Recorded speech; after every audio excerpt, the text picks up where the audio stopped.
We lavish generosity on those we love, yet we ignore this compassion when it comes to our own minds. Hi, I'm Karandeep, and for as long as I can remember, I constantly criticized myself for not being the perfect person I envisioned myself to be. I reasoned that if I got from point A to point B, I'd be instantaneously happy. I had no idea that always tearing myself down and always being my greatest bully was leading me to extreme sadness. At the age of 12, I began starving myself and exercising rigorously to attain the ideal female body type.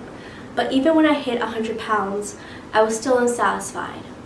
My worth was also determined by how well I performed in school. I started pulling all-nighters at 13 years old to simply get that extra bit of studying in to earn that A. At 15 years old, I fell victim to the persistent feeling that I wasn't good enough. I found myself in my high school bathroom stall holding a bottle of pills of anti-anxiety medication. I looked at the maybe 30 number of pills in my hand, closed my eyes, and swallowed them. I thought, okay, this suffering, this excruciating pain on my mind will now be gone. I instantly felt a rush of regret for my family that I would be leaving behind, for the people I've yet to meet and make remarkable memories with, for the life achievements that have yet to be made that will now all be non-existent. I'm immensely thankful for surviving that suicide attempt, but it would not be the last time my mind played tricks on me. If I could tell my younger self, that teenage girl in the bathroom stall about to swallow those pills, I'll say, hey, you matter, you are enough, you are worthy, and you deserve to be alive.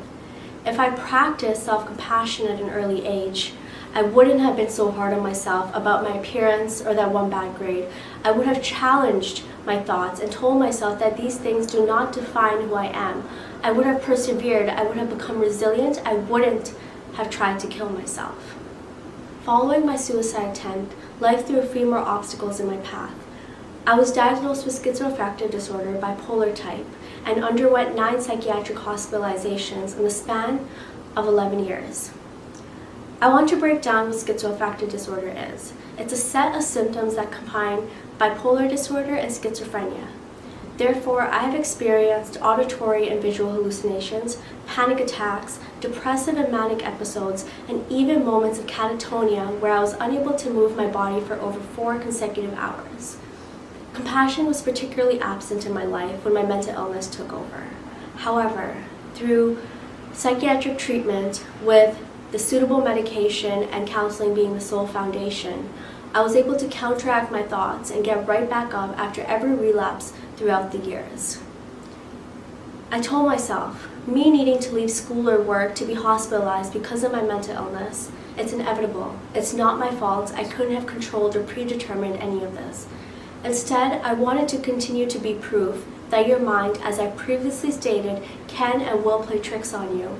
However, you will always have the choice to say, I need to take a step back and take care of myself, because in the long run, this will allow me to succeed. Having the ability to bounce back from adversity is what resilience is all about. I went back and forth of what I wanted this talk to be about. Should it be about how to achieve grit under unfortunate circumstances, how to live your life despite hardships? But I said no. I wanted to be about how to achieve resilience through self-compassion. Oftentimes, self-compassion cannot be achieved on its own. You will need assistance. The critical element is recognizing when you will need assistance and accepting it.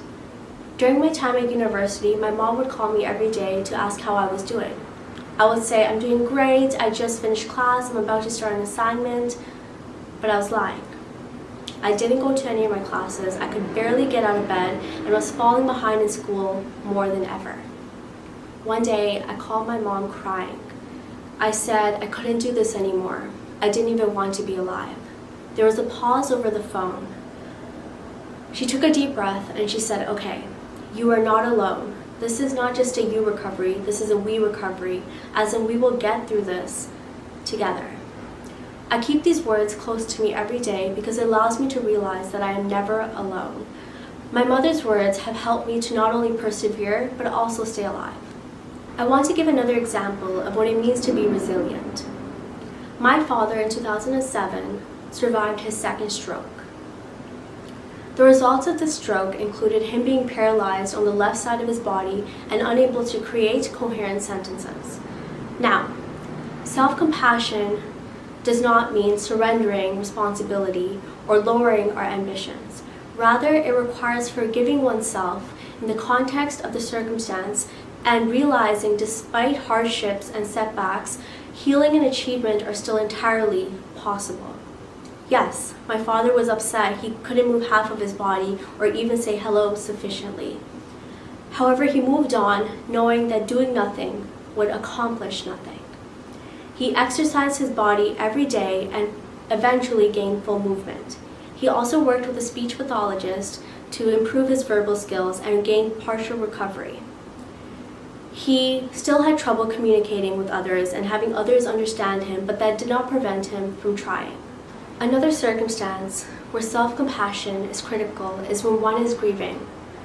After my father's third stroke, he passed away. And I reflect on moments where I wish I'd spent more time with him, instead of telling him I was too busy studying or working. I mean, my father was in palliative care. He was near death, and instead of spending more time with him, I was studying for exams. Now, for me to move on, and for me to hold my father's legacy close to my heart, I told myself that my mind was prioritizing other things, not on purpose, but a way to divert my attention and my emotions away from the fact of my father's permanent disappearance in my life. And the part of me that was so angry about him dying, I told myself, don't be sad that it's over, be happy that it happened. To get to know someone with so much enthusiasm, passion, love for life, and never wants to give up, being grateful is an underestimate. And then for this person to be my father, it makes me speechless. Self-compassion helps us be resilient. It enables us to forgive ourselves, and it allows us to move forward with a sense of purpose. I want to draw everyone's attention to their current position in this pandemic.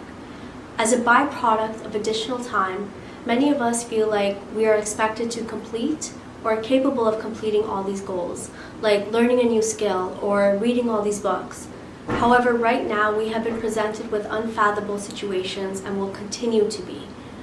Many of us have lost a job or a loved one. When it comes to the pandemic, the pressure to achieve should have never been implemented. Permit yourself to be kind to yourself and rest. Be forgiving of yourself and do not be overly judgmental while doing so. We never intended for the world to come to a halt. We will flourish if we celebrate our tiniest accomplishments. For some of you, that may mean making your bed or even getting out of bed. I know when depression came into my life, both these things were entirely difficult. Now, resilience is not about going from 1 to 100 instantly. It involves grasping daily advancements.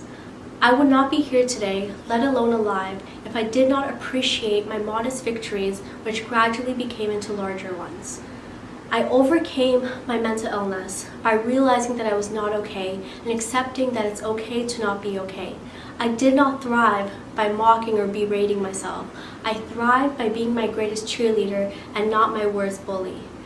When self-compassion is absent, there is no worse enemy than oneself.